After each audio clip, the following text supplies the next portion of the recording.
Coogs House. All right. So I know we're moving to the Big 12 next year, but what better way to leave the American Athletic Conference than by winning the whole dang thing? You are Locked On Coogs, your daily podcast on the Houston Cougars, part of the Locked On Podcast Network, your team every day.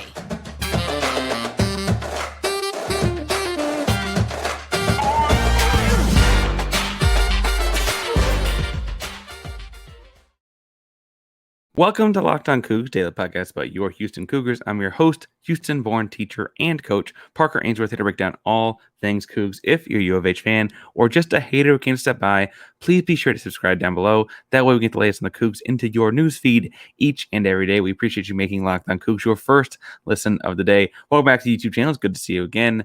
Remember, we're giving away something every 250 subscribers. At 750, we're giving away a Galen Robinson designed Letterman jacket. I'm like motioning putting a jacket on for the audio audience.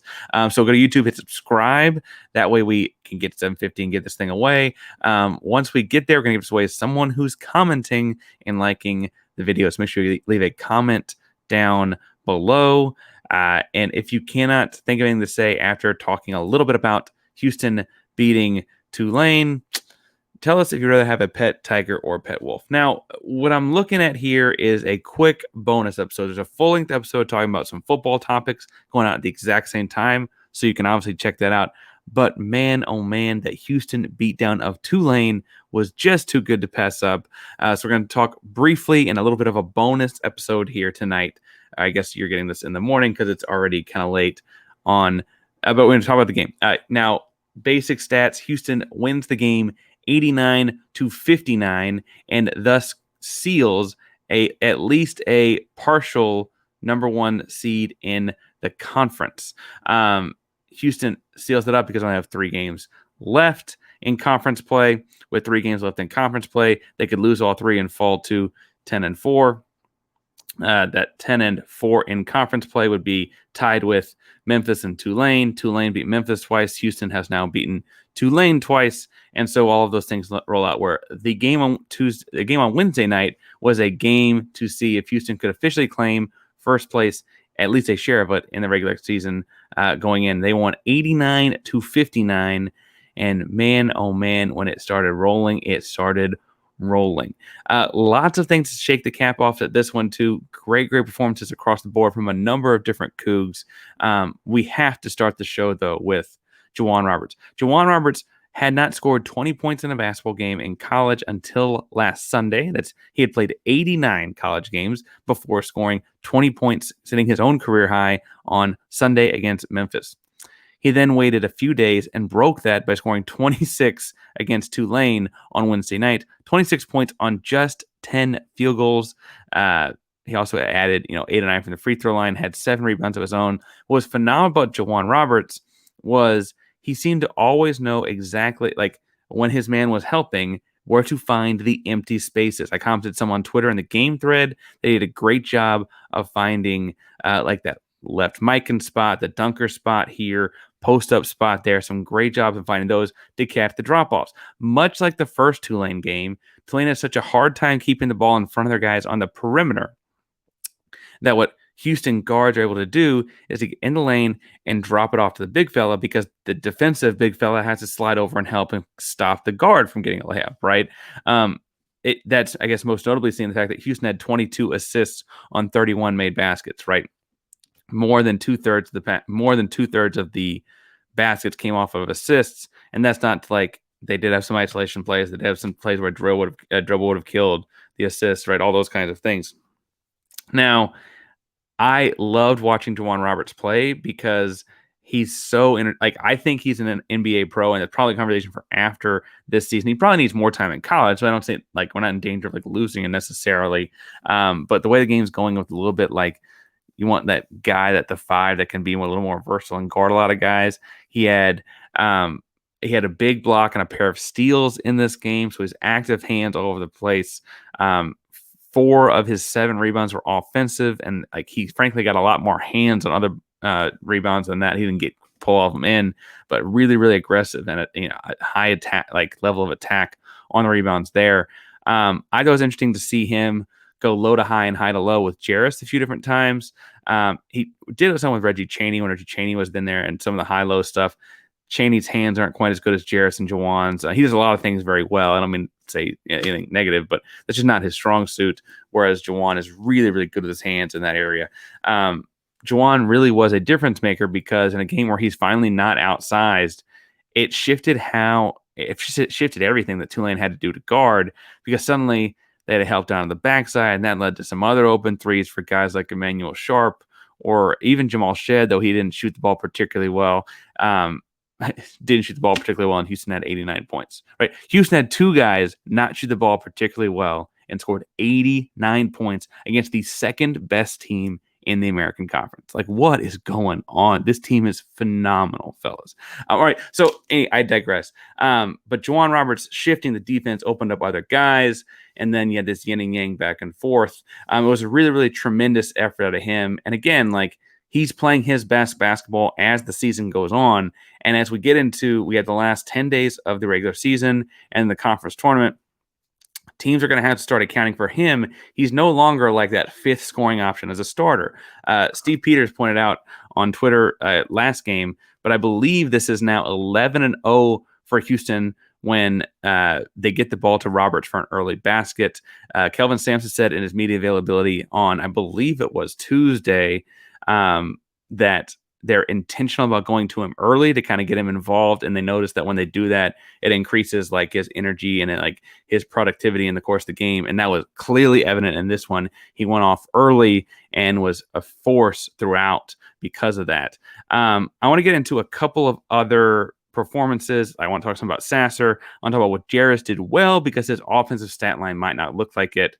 But first, I got to talk about FanDuel. So FanDuel is America's #1 sportsbook, and it's our newest partner here at Locked On. It's midway point of the NBA season, and it's the perfect time to download FanDuel because they give all kinds of gifts out, like a no-sweat first bet for up to $1,000. It's bonus bets back if your first bet doesn't win. Just download the FanDuel Sportsbook app. It's safe, secure, and super easy to use. Then you can bet on everything from the money line to point scores to threes drained. The bet I'm saying for today is they've got the Warriors only favored over Houston by 10 points. They got Warriors -10 over the Rockets on Thursday night.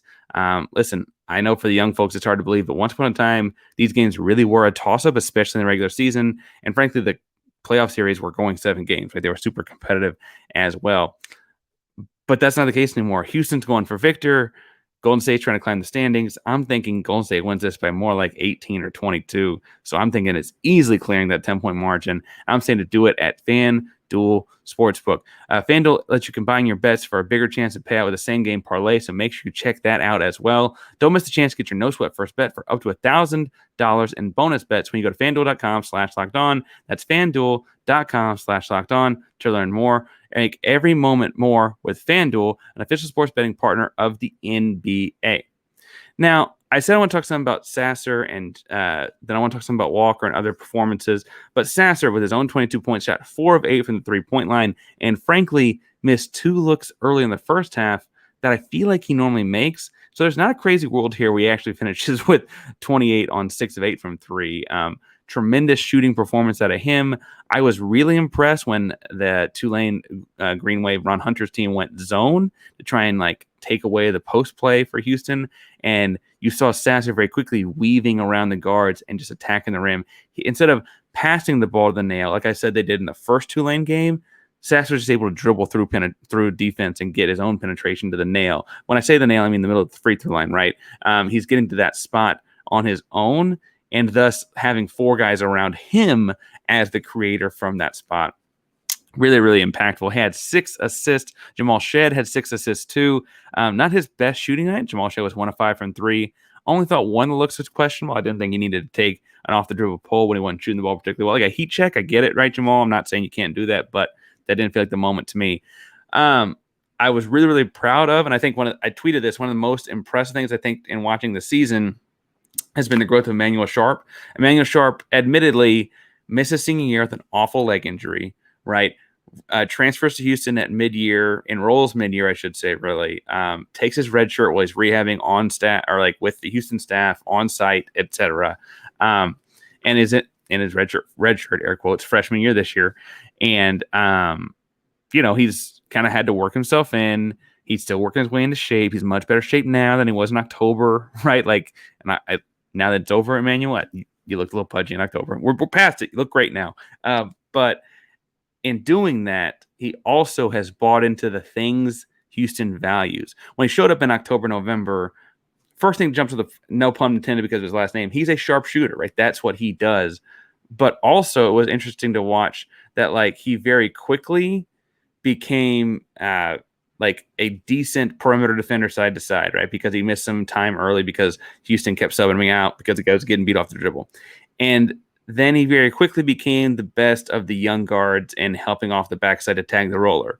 And then he very quickly moved from that to being this guy that took, like, taking charges. And he's suddenly become, like, he's gone from a pure shooter, and for the audio audience, I'm motioning my hand like a shooter, and I don't really know why, but he's gone from a pure shooter into more of a traditional Houston guard in the Kelvin Sampson era in just a few months. It's wildly impressive to watch. Go back and watch, like, him in his sparse minutes against Oregon or him in his sparse minutes against St. Mary's. Like, he wasn't doing these things, right? And suddenly, like, something has clicked. He's figuring out what to do. He's understanding the philosophy. The coaching is working on Emanuel Sharp. It's really cool to watch. Terrence Arsenault is doing a lot of the same things.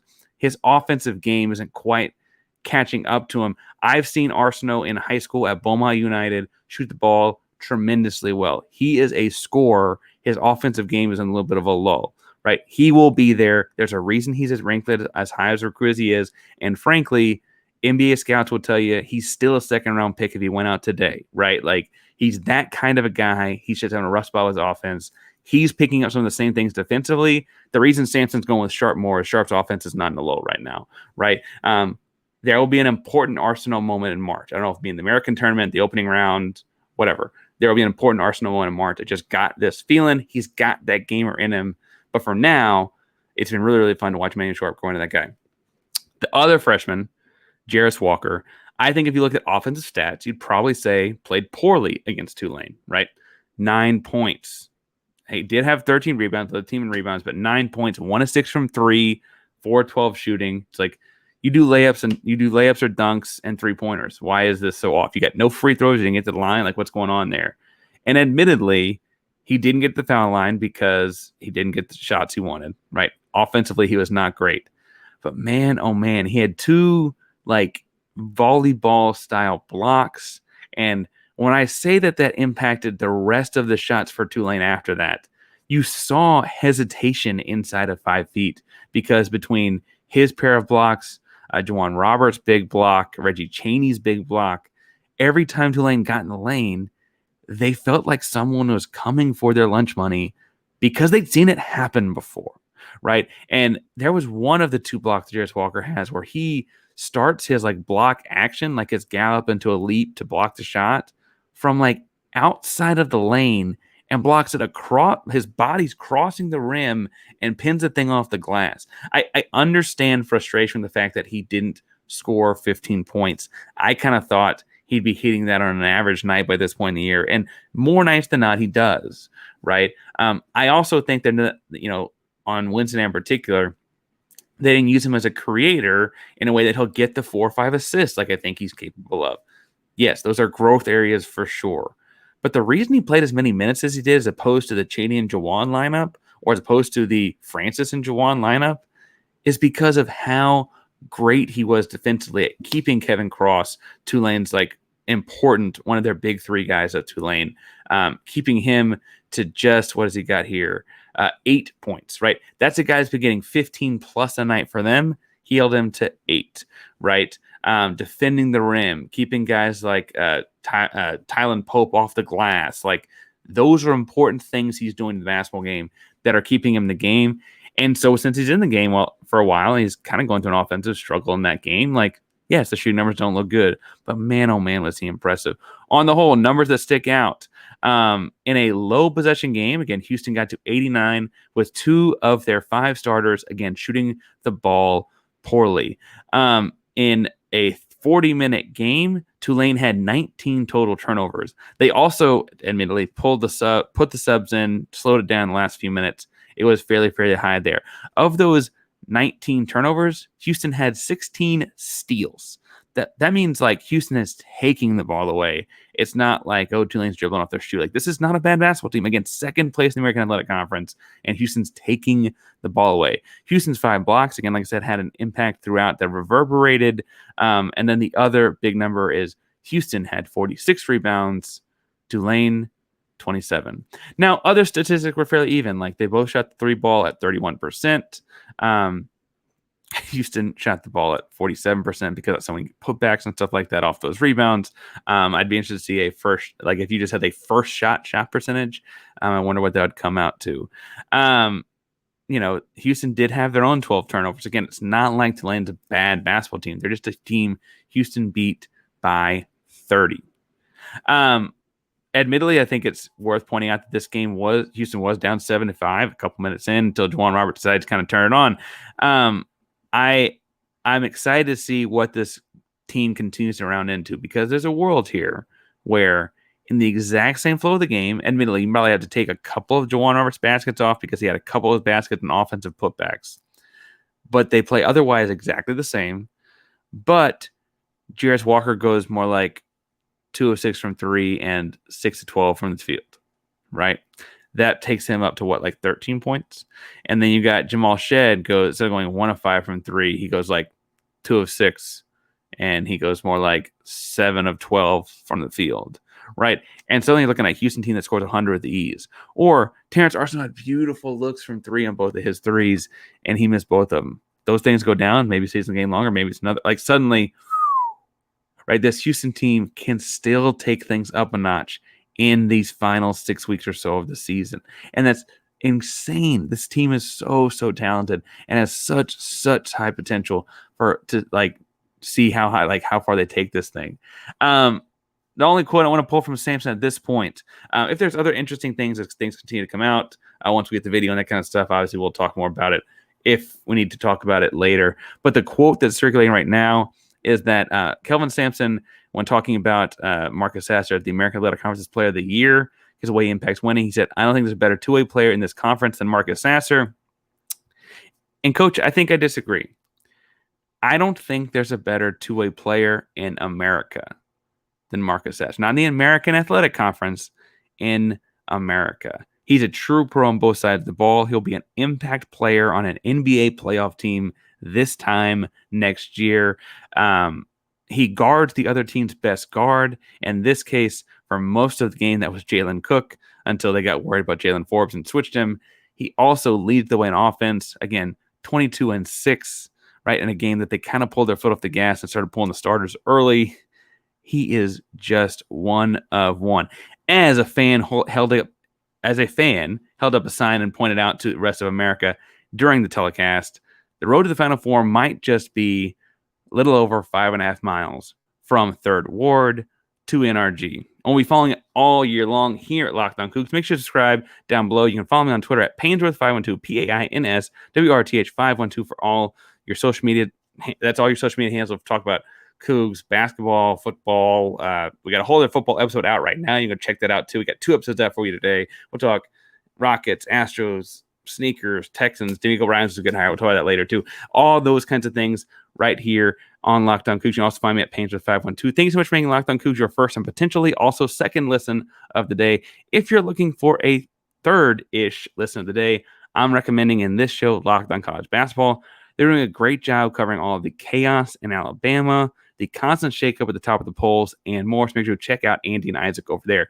Thank you all so much for subscribing and listening to a second episode of Locked On Coogs today. Locked On Coogs, Premier Locked On Podcast Network. Your team, or in our case, the #1 team in America, every day. Go Cougs.